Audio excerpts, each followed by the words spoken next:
What's going on, everyone? So the New York Knicks went and acquired Karl Anthony Towns, and that solved their center position, right? They were looking on the market for a center, offered 2 firsts for Walker Kessler. They were trying to find that guy.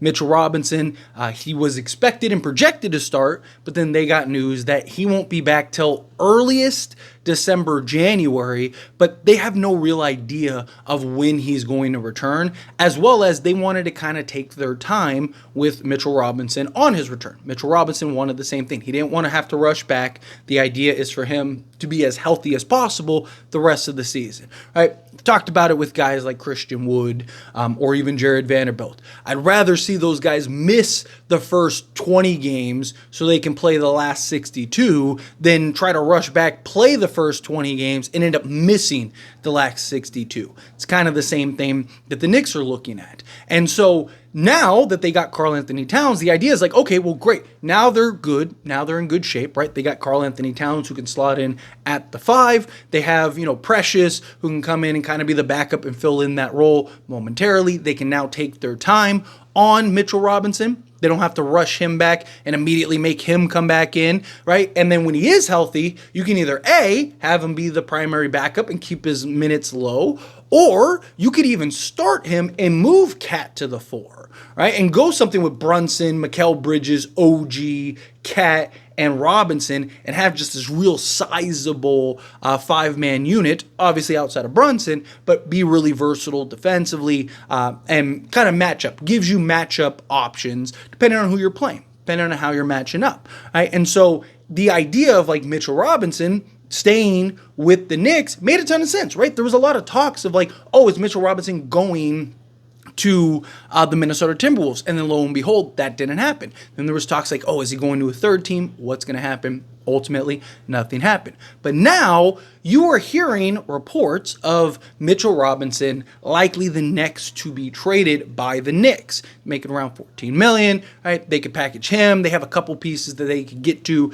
maybe go get another piece or two, right? Knicks are pushing all their chips in. They're trying to go win a championship this season and for the foreseeable future, right? They don't want to just win one. They want to try to win several. So question becomes is what are they looking to do? Are they trying to turn Mitchell Robinson into a more reliable backup center? They had interest in a guy like a Nick Richards. Do they try to get somebody that can come in and play 70 games a season in a backup? Also, Karl Anthony Towns hasn't had the best injury history the last few years. So I'm sure that they have some concerns in that regard of like how reliable can Cat be? It'd be nice to kind of have another guy that we're not going to have to wait till the end of the year. So them trading Mitchell Robinson makes some sense depending on what they get back, assuming they get back a center.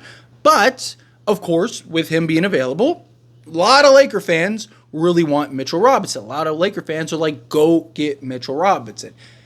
Here's the thing. No, the Lakers should not go get Mitchell Robinson. I love the idea of Mitchell Robinson.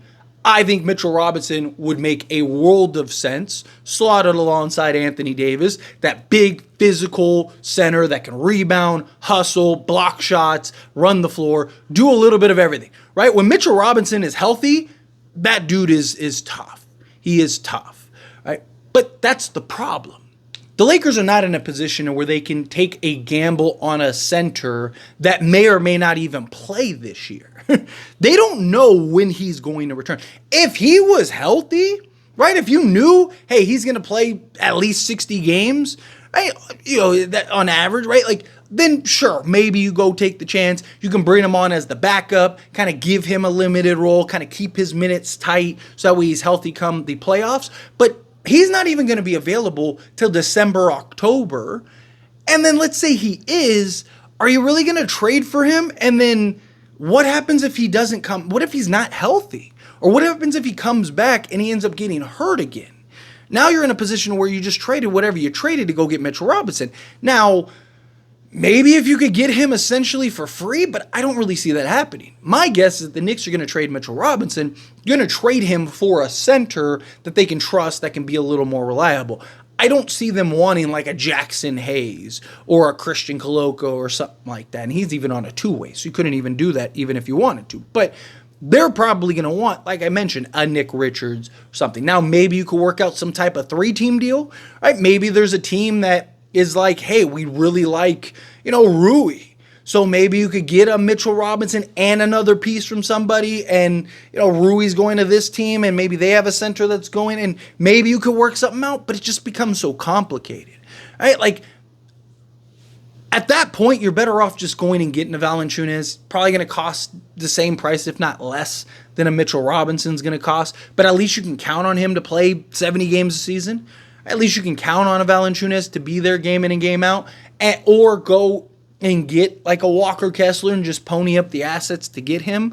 And then that way you have your center for now and the future. Or you talk to Portland and you try to get a Jeremy Grant and a Time Lord, because at least Robert Williams and Mitchell Robinson are essentially the same. They're going to give you the same type of production. Robert Williams, you could argue, is a better offensive rebounder, right? But again, injury history concerns. He's not really this guy that is super reliable. But if you're kind of getting him as like a tack on, it's a lot different than you're just trading individually for him.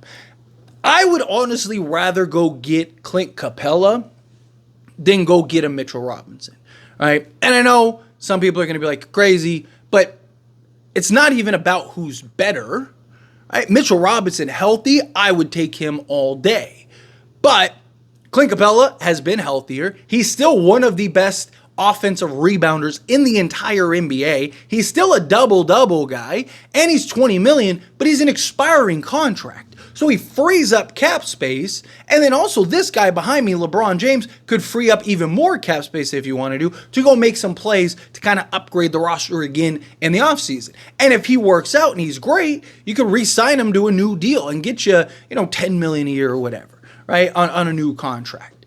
I would rather go that approach and at least get a guy that you can count on night in and night out, game in and game out, than go get a guy that maybe he's healthy, right? Maybe he'll come back this year. And even if he does, it's like there's no dependability that he's going to be able to stay healthy. And that's where the problem lies.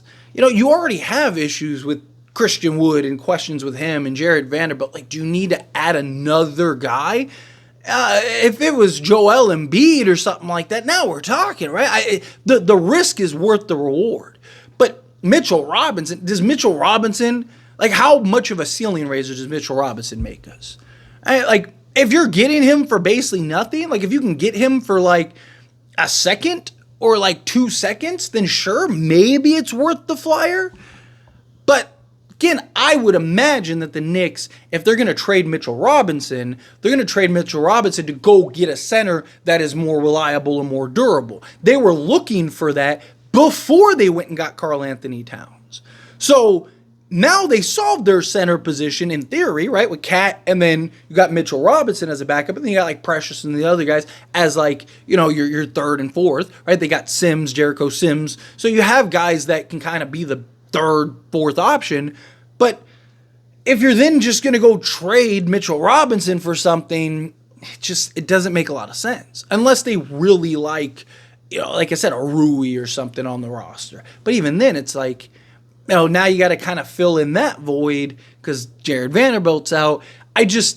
Me personally, as much as I would love to have Mitchell Robinson, as good as Mitchell Robinson can be, I mean, he's the perfect type of center we need. A guy that can come in, he's got good size, good strength, good physicality, can run the floor, right? Be a lob threat, block shots, pair him alongside Anthony Davis, and good luck scoring around the rim, right? The rebounding, everything. The idea of Mitchell Robinson is perfect, but he's a guy that just cannot stay on the basketball court.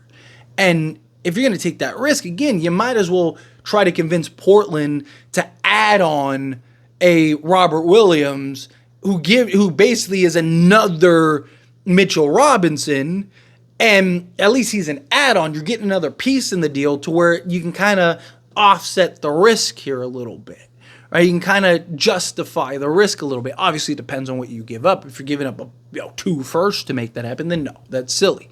But if you can give up a first and 2 seconds like you would the 2 seconds for Mitchell Robinson, but get Jeremy Grant and get a Robert Williams. I'd rather do that. Robert Williams and Mitchell Robinson are making roughly, Mitchell Robinson's making a little more, if I'm not mistaken, off the top of my head. I know Time Lord's making a little under $14 million, Mitchell Robinson's making a little over. So point is that if you're the Lakers, I'd rather go that route. I want a center, but I don't want a center just to get a center. I don't want to just get a center to say, oh, hey, Lakers got a center. That's great. And it's like, okay, well, can he even play? If we knew he was healthy, right? Like, if he comes back in December and he's cooking and he's looking great and he's playing 15 to 20 minutes a game and he's showing that he can stay on the basketball court and, like, you know, it's looking good. It doesn't look like, you know, and you want to roll the dice on him if you can get him reasonable, then sure. Right? But right now, based on the information we have right now, stay as far away from Mitchell Robinson as possible. But as always, this is a discussion, and I pass a question on you. Let me know your thoughts and opinions down in the comments below. What do you think? How do you feel? What are your thoughts? Do you like the idea of Mitchell Robinson? Do you think, yes, go get Mitchell Robinson? Do you agree with my points where you're just like, it's too big of a risk, can't take it right now, can't run the risk, unless you're getting him for like a second or something, basically essentially for free, then it's not worth doing the trade for.